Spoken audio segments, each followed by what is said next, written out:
Of course, Guiseley is the home of what was once the largest and plushest fish and chip shop in the world. It's now one of the restaurants in the Wetherby Whaler chain. Their managing director is Mark Savage. He joins me now. Afternoon, Mark. Good afternoon, Steve. How are you? I'm all right. So a day like today can only be good news for you, can't it?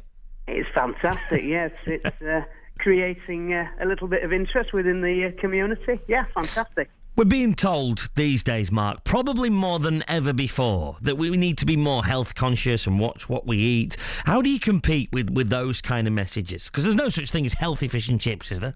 Of course there is, Steve. They're all natural ingredients. Your haddock fresh from the sea. You've got flour straight from the field, hey? But there's no additives in any of our fish and chip meals. I think a lot of the shops nowadays across the region are actually doing sending our samples off to have them, checked for what content there is, fat and calories, etc. And I think that when you do line them up at the side of things, as whether you go for your spaghetti and pizza to your Indians and curries, fish and chips is probably, it's up there. It's the best. It's the best for you. It's fantastic. Great for a diet. I'm sure you're not going to tell me because it's a secret for a reason, but what's the secret to making the best fish and chips? Well, I think listening to the people there with your reporter, it's not to compromise on the quality of your ingredients, basically. At the Whaler, we use really the fillet steak of the fish world, which is a beautiful line-caught haddock.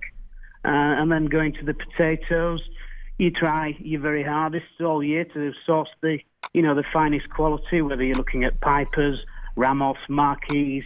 Dependent on the time of year, the quality does vary, but we do try to stick with pipers. They're generally, as a rule, the best chipper.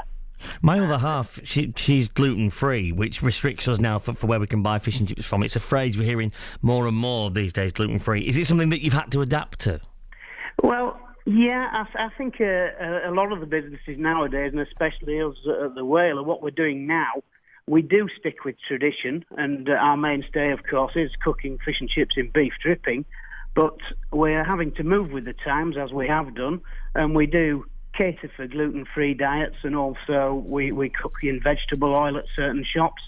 So really, we are trying to bend and create and cater for all ends of the market, really. Just quickly, Mark, I've got 10 seconds. What do you eat on National Fish and Chip Day? Because surely you must have enough of fish and chips.